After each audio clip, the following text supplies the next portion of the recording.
Okay.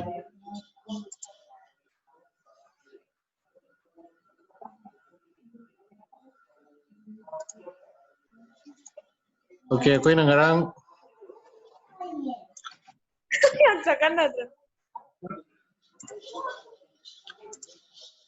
Aku yang ngarang na inagi ba MS Pen ka Notepad calculator makoi jing adu koi jik WordPad se haudri kanda haipetang practically aina koi da utkige haibadi masi asing badi isam chamba application ni Windows te ek hangwa matamda maximum madum khangadabani but nakoi na madu sijanarudrakadi madu khangbogi chang watkadoini maram madu nai koi matau karamna magi UI singse ui haibado koi nainasi koi hanagi computer tamkraba satra jingnadi masi irai laina khangamani koi hujik yengsi ko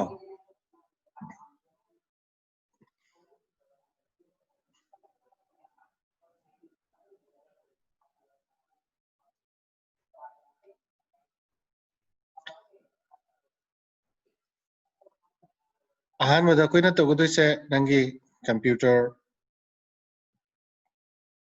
start button sida namani start button sida nama matungda all programs haibase all programs sida is changani and then all programs changa matungda kedorni nangi sida is install toriba application mayam amogi list uni ka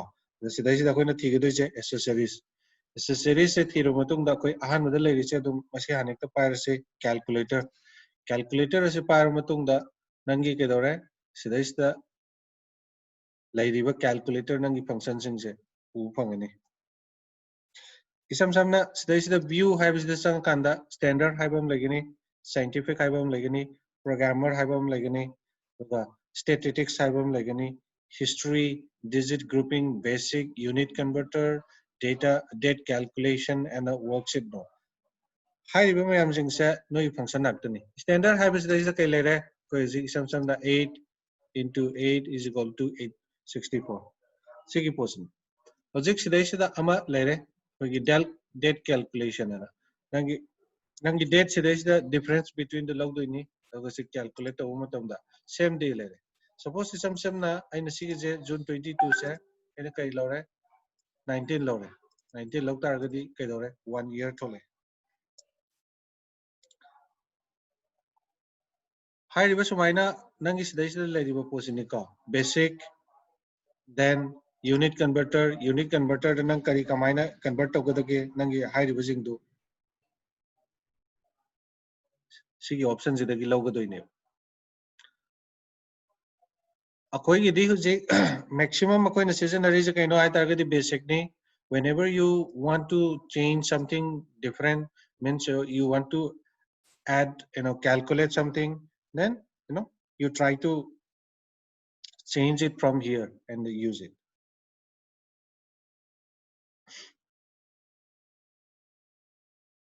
okay so now mathang dai koi huje notepad jengasi notepad se sida lere notepad sida koi na garang hai gre kedoba notepad haibasi koina icham chamba plain text type taunaba adugumba application ni haigre ko maram aduna sida irakador khotkador mayam singse simple naktani multiple font akoi sida ba yade haibadi wahi amai na sida ire atopa wahi amai swai sida atopa amada ige khot ke haib lai yade ko maram aduna masi jimana koina kedogodaba ningsingadaba file sida changa simple oiba basic singni yaurise kari kaino hai tagadi new open save as page setup print and kedoba exit okay hoji akoi sida yengase karino yengdoise new hairase new je kaino new hai tagadi nangi application do nauna ma hangbo open hai tagadi kaino hanagi nangi kedoba laigraba file ama nangna madugi photo hojik open tawna bokonabado madu open ne save haisina kari file ama nangna save sung tok tokdriba adugi potuma save toksin gai tagadi sigi save sida dum changba matamda file maming hangkani nang na tawgadoriba file dugi maming karino kamai tawguno or else kedoba hanagi existing ama save to bama da dum nang na save to center gadi maming hangaro adum kedoba save to center ni hairiba pose si leigene save as I say ekoina karama matam da ju season nahi hai targadi already exist tawrga leba file ama se sam nai ko hojik sida ista file ama hangaji koi download down andre sidam yawre ko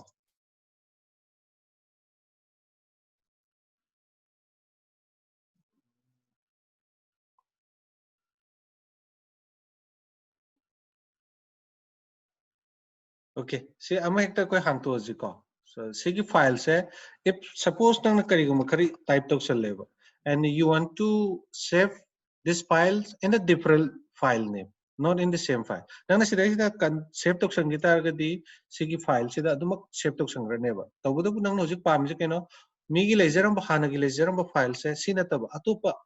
file amada nang ne hapchen jari ba modify to jari ba se save to ga ta gadi file and then save as give a name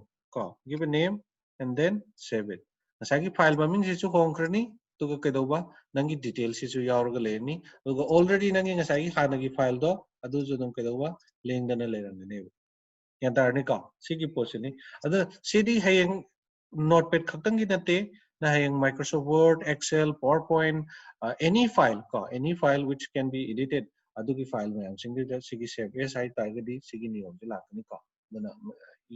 you must remember this difference between save and save as page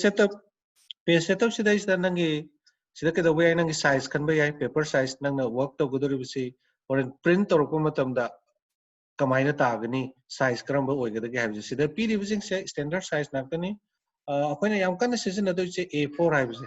sigi a4 sida a4 le je sigi size ni ka standard akoi international paper ni sigi size sida season ani duga nang sina orientation ni on then sina margin ni orientation sida is the portrait haiba ma landscape haiba ma landscape hai target is che paido prani portrait hai target is che ji oni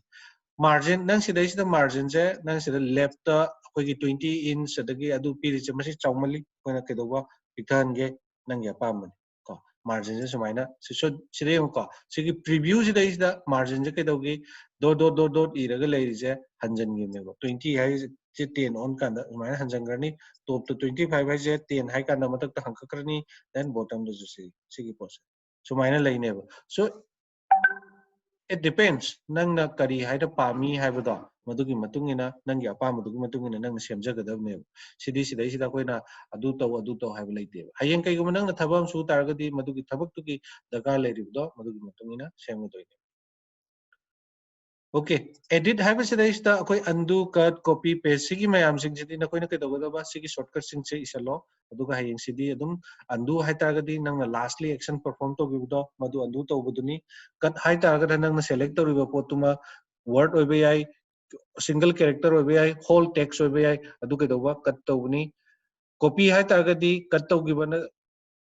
copy hai targadi wahai du magi copy semba cut hai ba sina lauthokra doini ko copy hai ba sidi as it is le hogani adu horen control paste or ko matamda control plus v to ko matamda copy sina hana gi du laini anobu du laini adu cut sida na kai do hana gi du mangrani anobu nang na paste to ri jaga do adu da kaktang legini delete sina delete to buni find jina control f ni control f je keno nang contain mayam je ki manung da nang kai gum wahi ma thi ning hai ta gadi find as is na gadaba find next har gana jasa ki nang phangi bu ki hek mathang do mathang makha ta rak du da laibra ji no ki do makta find next as is na gani replace hai ta gadi kari gum wahi ma nang na thire du madu ki poto on tho ke hai ta gadi replace ni for example ji ki ngi ka control f sina me aina sida find je aina 5 jare find next to matam da kedoba sida phange mathang dam ka ju kedore leitre hare se up tam chalo find next ro kedore sida phange then am ka ju chalo phangdre so this is the find never aduga sida is the control h dam kan the replace never 55 chaina kari hare 5 4 amaga habjalo hare find and replace si kedoba cannot find hare sorry si find the 55 ni aduga ina kedoba 554 ana si find and replace togre replace togre matak to amuk chalo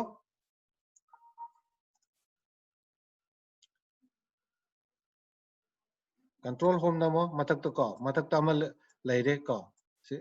thire ko se koi replace togram ni replace togram ni si replace to matam da sidai sta kai dogi 555 sidai sta sum henkalaktra 54 amam henkalai se kai gi damak no hai ta ga di nangi ngasai gi exact oidobdo aduna match case hai bije cp tar ga di nang je amta leite haira ne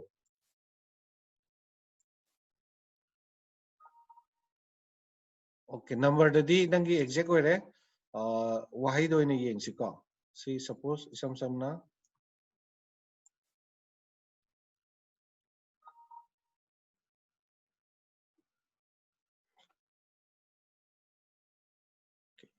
pangi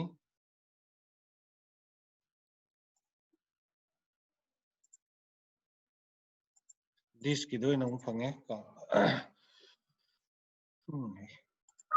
okay siang sidai is the exact match to bo matam da ke doi akoi ngasai sidai is the history gi his to phang drise if kai go aina si lok tok tar di history da phang ka ne ba history da phang ai je si gi h check ke do sidai small letter ni aduga sidana capital letter ni aduna find to bo matam da akoi na hayeng character ignore to ge hai tar ga di si gi match ke se lo roi aduga to roi ge hai tar ga di si tik to ni aduga nang sidai sida thi ga da ba yan tar ni ka sigi pose aduna find hai ba sida sida control f and number matam sida sida match cache na yauri match cache hai targadi as it is nang na type to rido aduma koi ga dang ni hai ba khangani ka sigi pose aduna mathang da sida sida aina ngarang su hai gre sigi keno sidi select all and date and time sidi select on hai targadi ira line adum select all torni date and time log hai targadi sida date and time hai ba matam da adum enter torani duga go to hai basina nangi ngasai gi sida di go to se section wise kuma kai kuma leita bugini sida lak je go to se khoina select tok targadi nangi line number page number adugum da chat pa yara kadoi ne ko okay so now akoi hojik sigi edit se hayeng na koina khang double era su keno da practical to bu matam da dum tak naba format si mangarang aina tak radoni view sigi aduga atai sidi thoina ka hena importance oidre hojik koina naina rakadoi se microsoft office sorry microsoft windows sida sida yauriba application da accessories da notepad haibajiga wordpad haibajiga kenabduni wordpad aji jo kedawi koi accessories ta sangani and then sidai sida wordpad ana yaungane ba wordpad is na plain text oidaba rich text hai ko haibdi mana koi kitang notepad sidagi kara keno tauba advance oiba hai tare isam samna picture ke kaje loina hapa ya doini phone ke ka loina save to ya doini it's look like a notepad ni but to himsang mase wordpad ni wordpad siga notepad siga extension khenai ka wordpad ki extension je nang ni yeng hai tar di file save to tam da rtf analyze rich text format hai bani ka rich text format aji dai sida ke do save to go doini wordpad file sin sina aduga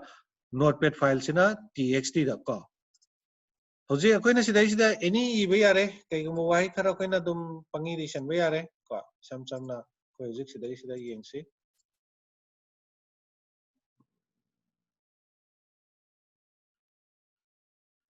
kai sida gi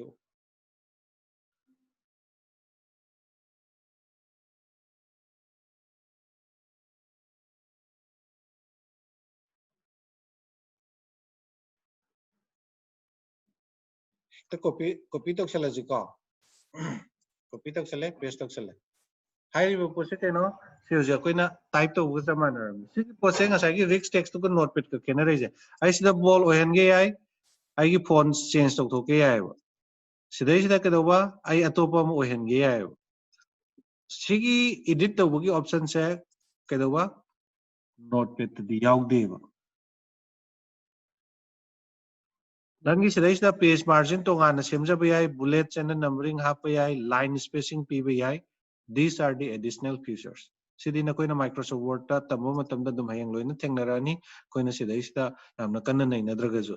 picture nang na picture hapchaning ba nang na dum hapchan ba yare and then pen drawing nang sida sida yekshan ge hai tar ga di nang na suppose isam sam na si ye pose nang na ke do ba okay तौसंगी मतमदा सिदा दुम थोलानी थोले को सा सिगी पोसे होरे नंग नमु के दोवा एडिट तो गया तार डबल क्लिक तो तारे अदुगा हम के दोवा कलर संजन मनी कंगदे करी नि कंगदे ना अपाम तौरो क्लोज तौरो अदुम थोला सिगुम बखरा सगी वर्ड पेज सिदा अहेन बयावी अदुगा वर्ड पेज से सिदा सिदा उजिक उरी बजे कितंग नोटपैड का दुम खेनरंगनी सिना नोटपैड लेरे सिना वर्डपैड लेरे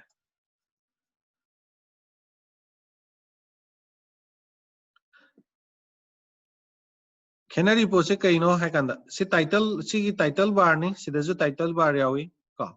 मेनू बार नि सिदा सिना मेनू बार कवी को नोटपैड ता मेनू बार कवी बट तोमसुंग सिदा दिके दोवा मेनू बार यावद्रे सिदा कई लेरे रिबन निको सा मोइजे रिबन लेरे सि एप्लीकेशन लोगो नि सिदा जो एप्लीकेशन लोगो लेरे सिगी टाइटल बार सिदा दुम केदोरे टाइटल बार सिदा दुम मागी टाइटल यावजरे अदुगा क्विक एक्सेस टूल बार नम खक्तंग यावे सिगी पोसे minimize the ribbon customize का save undo preview लौथोक pa yabagum tawbani okay so sida sim ka simaina leitar gadi manaramani hojik nangi application logo title bar control buttons minimize maximize and restore and close button sida ju minimize maximize and restore and close button this sigi ahum je kai kawi hai kan control buttons kawi okay sidang yango si scroll bar ni vertical scroll bar ni horizontal scroll bar ni sida jo koi ngada ba nangi word rep se loktok targadi you can see the horizontal scroll bar as well as the your vertical scroll bar oga sida is the notepad na koi page machine khang de if kai go manang na sida microsoft word page sida is the season rakta kadi whenever nang na sum enter torako matam da sida ju page machine di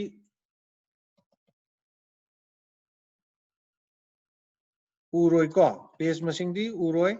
akoi ke doba hore nang na print over matam da di uneba atai application ki type ta application page machine di uroi ko wordpad se da jo so similarity se kaino mokoi se yari se page machine uroi wordpad se da nang na ining ba dum length ta dum i gi ba yai notepad ta ju i ba yai taim chung wordpad se da na kai dawi ekoi na format kumba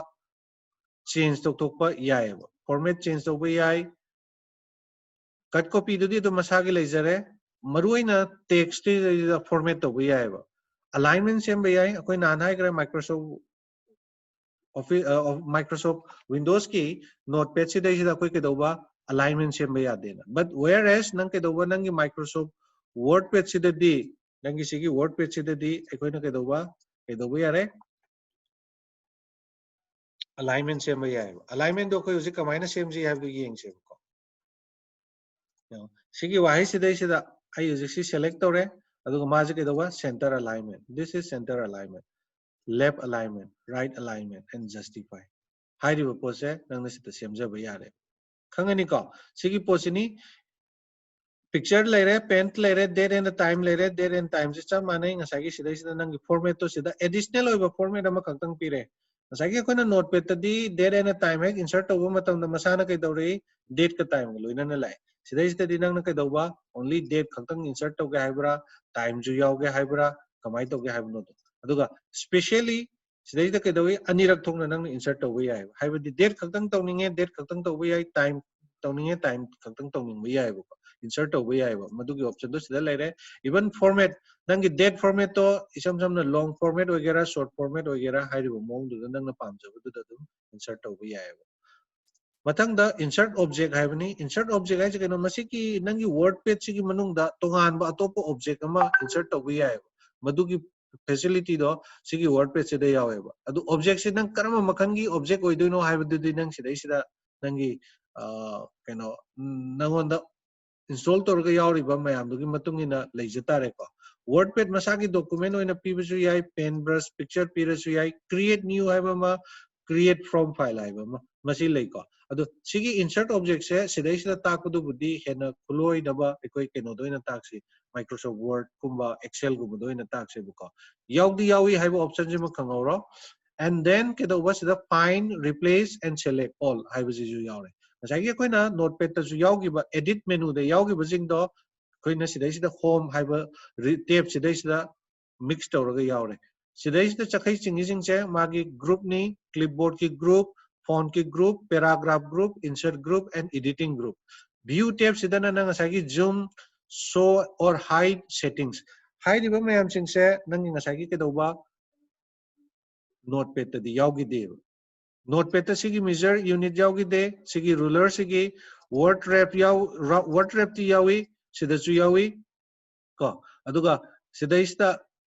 ruler haibase notepad ta yaudi notepad ta nang hangtokpa matamda view sidai sida ruler haiba yauro just only status bar je kaktani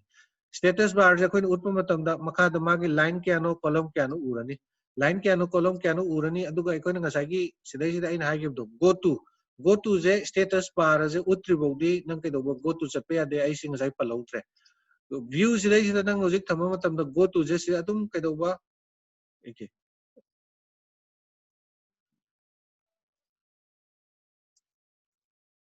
go to the yeah okay go to the sorry views status bar ulaga zo nagi go to the chatpa yani go to the nang chatpa matam da line number kya da chat kya no line number 78 da chat ke hai matam da click to matam da sida cursor jina taglai je this is your kadoba sub line number ne ba kya no koi no jik chakib do go to sida line number 78 ne ba maje akoi hojik yeng ji ko chummi natraga lale habji yeng ji sidagi amam akoi na kumdaraga si line amam ni line 1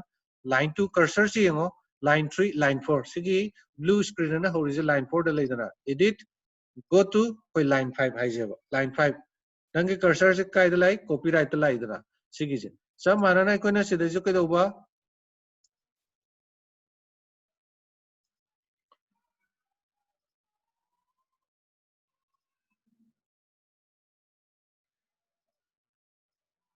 eh hojiki go to da kai da lai rage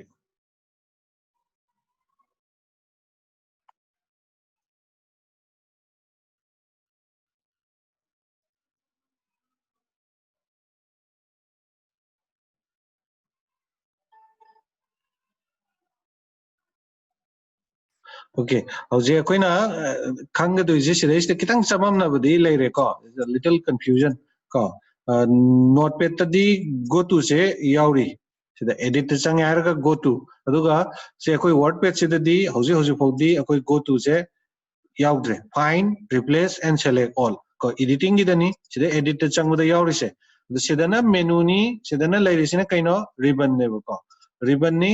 sida lai ribbon sing se command amam ni each and every icon macha macha uri sing se aduga sike doba group ni group name jena clipboard font paragraph insert and editing sila is si kaino si ruler bar ni ko horizontal ruler bar kawi si je vertical gi di son yaudre aduga sina quick access toolbar ni quick access toolbar sida koina apamba command sing se hapa yai sida hojik yaw is save undo and redo ni customize tawre harga nang sida new option ba yai open option ba yai quick print hapa yai print preview hapa yai ko aduga sida send email gan hapa yai akoina sida ningsing gadaba amana ngasai dagi akoina keno torokpa matamda sida wordpad tab na tonganam yawi ko tab sida changa kanda page setup se sida leiba notepad ta di koi kedogi ngasai file da chang yaraga sida page setup yawgi dra yawi ko sida na kedoba new open save and save as ka je file menu de yawi here sida na kaino office akoi ki wordpad button se wordpad button sida tab button sida yawgani new legani open legani save as legani print legani page setup legani se hairiba jing se ko save as sida mana sida option khara piriba option khara piri kari da ma hujiki akoina type tawriba file se kari karam ba mong da karam ba file type ta save tawbu yage haibse sida rich text document da tawbu yare office open xml document da tawbu yare open document text da tawbu yare plain text document haibadi ngasai akoina kai tawba notepad ki file format to adai du da tawbe yai ba sidai da save to bu matam da di ngasai gi akoi na semjari ba sajari ba mayam jing do kai gum even na formatting ga tawjaraga ju madugi format to la oi ba plain oina la kane ba yan ta gani ko adugi potu sidai da chakhine ba page setup sidai da yenga ji akoi ngasai page setup to samana tholai je ko sidai da nangi paper size nang na pa madu khanbiro portrait landscape akoi margin ko margin mayam jing do pibiro adu duga print tawda dum yare page setup se karama matam da yamna darkar oi hai targadi nang na print tawdringai gi mamang da nangi paper dugi size to select tawri harga madai da matau karam na print tawrok da tagadage haibuduni ko page setup sidai sidai yengadoi se ago sina about wordpad haibani send email haibani send in email haibase nakangi computer duda laptop to da karigumba nangi email se configure tawraga lai targadi nang email oina send tawbu yaganeba email se configure tawda targadi send tawbu yaroiba hauji hauji ai gi de dum kano tawbu matamda ai gi configure tawi outlook yawi aduna send tawbu yaganeba adu nakoi gi de adu laita targadi yaroi ko aduna khenaba se notepad siga wordpad siga hapetang adum khangoro siri nakoi na hayang pairaga practical oina amura anirak yengma matamda irai laina ningsingwa ngamgani sidai sidai na ngasai hai gi driba command mayam singse sam sam na sidai sidai nangi text color onthokpa yai nang si text color se nang na apam onthokpa yai nang si highlighter ni nang na highlight tawning budo highlight tawba yai hai riba mayam sing se notepad ta yaudabani aduga se underline tawge yai isam sam na koi hojik si 19 ase 19 isam sam na koi swai sida H2O ireng khalaji H2O akoi water ni sigi pose ke doba subscript tawge yai superscript tawge yai ko superscript sina power p budo hai riba mayam sing se notepad ta yade ko notepad ta yade but you can make it and modify it in the wordpad duna wordpad ka nasagi notepad siga khena raise karai da karam kada season agadam no haibido na koina dum nasana season abam dogi matung ina laijai masi na koina ningsing gadabani plain text icham chamba aduga wordpad haisina koi ke do object kumba aduga font size kumba je koina modify to boya bagi facility piriba adugi poto wordpad ne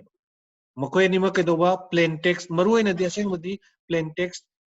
type tawna bagi do season aba application ni but toim so ke do wordpad asina additional features me amam hapchilak pudagi mana advance oi aduga notepad sina khara ke do icham chamba windows 98 te yorokpa adugumba plain text type tawna ba editor amane ba makoi jing se dum editor haidini maming jing hek palakon tam the wordpad is also editor notepad is also editor adumaina leidini ko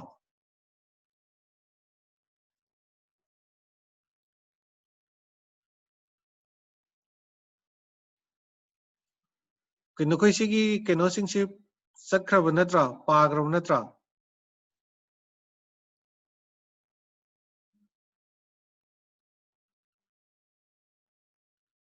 mayam je tanaribra leiribra Yes, sir. Oh, bye, Mama. PUBG न कोई सी कराए WordPad की लोइना पाबल ओरब्रा Loitri. लोइद्री है के coin होजिक ताई दुदि almost लोइसलखरे को अदुना पारो notepad की से वर्डपैड से पारो पारगा खंगदबजिंग दो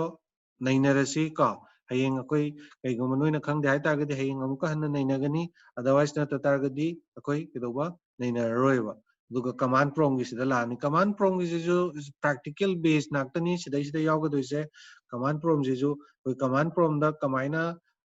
क्रिएट तौगनी हाइबन चिंबजे कोई इसम समना हाइंग प्रैक्टिकली होइना दम तासे फोल्डर अमा कमाइना क्रिएट तौगनी फोल्डर अमा कमाइना डिलीट तौगनी फाइल अमा कमाइना डिलीट तौगनी हाइरबा मागी सिदा सिदा पिरमिबा कमांड सिंगजे सेजिगी मतुंगिना अकोई क्रिएट तौबा रिमूव तौबा को ओपन तौबा फाइल अमा क्रिएट तौबा हाइबन चिंबदो अदु तासे अदुगा कमांड प्रॉम्प्ट से हयेंग लोइसनसी हयेंग लोइसलबा मतुंगदा अकोई अदुई मखा ताबदा कमांड प्रॉम्प्ट से खदी सांगी को सांगगा जो दुम चमाने application management हाइबसिदा एडिंग एंड रिमूविंग सॉफ्टवेयर सिजु इंस्टॉलिंग एंड अनइंस्टॉलिंग सॉफ्टवेयर नाक्तनी दुमसिगी पॉसिबल प्रैक्टिकली बेस नाक्तो ओइना तोई को